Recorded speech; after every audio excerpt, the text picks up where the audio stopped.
Hello friends, welcome back to my channel. ఈరోజు వీడియోలో పిల్లలకి ఎంతో ఇష్టమైన చాక్లెట్స్ ఏ విధంగా తయారు చేసుకోవాలో చూద్దామండి. ఈ చాక్లెట్స్ పిల్లలతో పాటు పెద్దలకు కూడా చాలా ఇష్టపడతారండి. చాలా బాగుంటుంది.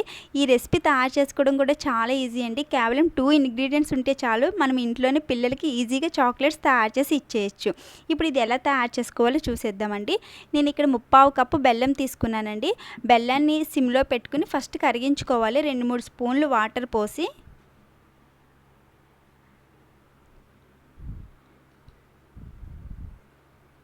బెల్లం కొంచెం మరుగుతున్న టైంలో స్టవ్ ఆఫ్ చేసుకుంటే సరిపోతుందండి. పాకం రానవసరం లేదు, కరిగించుకుంటే సరిపోతుంది.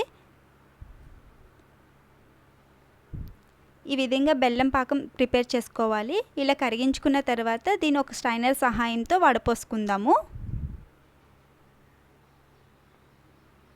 ఇలా వడపోసుకున్న తర్వాత దీన్ని పక్కన పెట్టుకుందాము. ఇప్పుడు నేను ఇక్కడ 1 కప్పు ఫ్రెష్ పెరుగు తీసుకున్నానండి.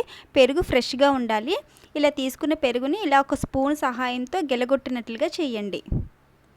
ఇలా గెలగొట్టిన తర్వాత మనం ఆల్రెడీ రెడీ చేసుకున్న బెల్లం పాకాన్ని ఇందులో సిమ్లో పెట్టుకుని పోస్తూ కలపండి.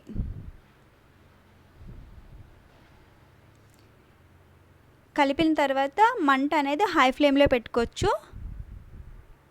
చూసారా, హై ఫ్లేమ్లో ఉన్నప్పుడు ఈ విధంగా మరుగుతూ ఉంటుంది. దగ్గరుండి మధ్య మధ్యలో కలుపుతూ ఉంటే సరిపోతుందండి. 5 మినిట్స్లో చాక్లెట్ తయారైపోతుంది. చూసారా, ఈ విధంగా మరుగుతూ దగ్గరికి వస్తుందండి. ఈ విధంగా దగ్గరికి వచ్చిన టైంలో లాస్ట్లో 1 స్పూన్ నెయ్యి వేయండి. చాక్లెట్ తింటున్నప్పుడు నెయ్యి ఫ్లేవర్ అనేది బాగా తెలుస్తుంది. లాస్ట్లో 1 స్పూన్ వేస్తే సరిపోతుందండి. నెయ్యి వేసిన తర్వాత ఒక 2-3 సార్లు తిప్పుకుంటే అది సెపరేట్ ఉంటుందండి. దగ్గరికి వచ్చే టైంకి పాన్ నుంచి సెపరేట్ అయిపోతున్న టైంలో రెడీ అయిపోయిందని అర్థమవుతుంది. అప్పుడు స్టవ్ ఆఫ్ చేసుకుందామండి. లాస్ట్లో చాలా కేర్ఫుల్గా ఉండాలి. కొంతసేపు స్టవ్ దగ్గర ఉంచినట్లయితే గట్టి పడిపోతుందండి చాక్లెట్. ఇలా సెపరేట్ అయిపోతున్న టైంలో స్టవ్ ఆఫ్ చేసుకుని దించుకుందామండి. దీన్ని లాస్ట్ వచ్చిన టైంలో మాత్రం ఎక్కువసేపు ఉంచొద్దండి. కలర్ చేంజ్ అయిపోతూ ఉంటుంది, వెంటనే గట్టిగా కూడా అయిపోతుంది. దీన్ని ఒక ప్లేట్లో సర్వ్ చేసుకుని దీన్ని చాక్లెట్ల కింద తయారు చేసుకుందాము.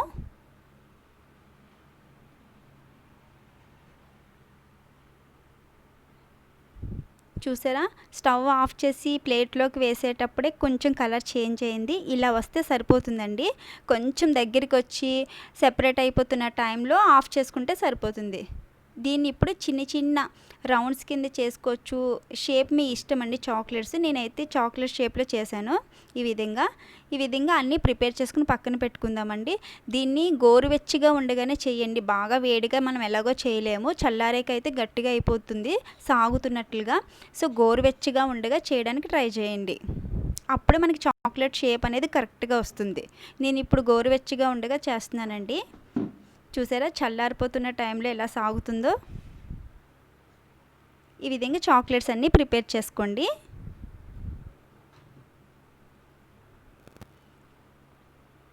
చూసారా, లాస్ట్కి వచ్చాక చల్లారిపోతున్న టైంలో ఇలా సాగుతుందండి చాక్లెట్.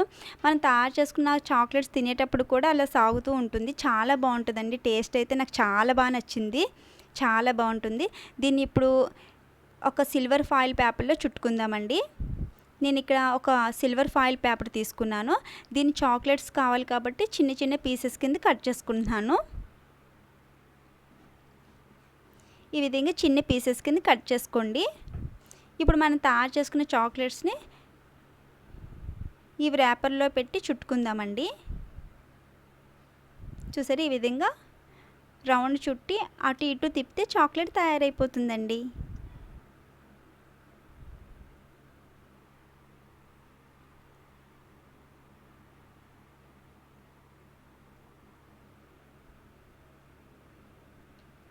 అంతేనండి, చాక్లెట్ తయారైపోయింది. చూసారా ఎంత బాగుందో.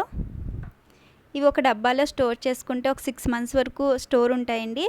టేస్ట్ అయితే చాలా బాగుంటుందండి. పిల్లలతో పాటు పెద్దవాళ్ళు కూడా చాలా ఇష్టంగా తింటారు. నాకైతే చాలా బాగా నచ్చిందండి చాక్లెట్స్.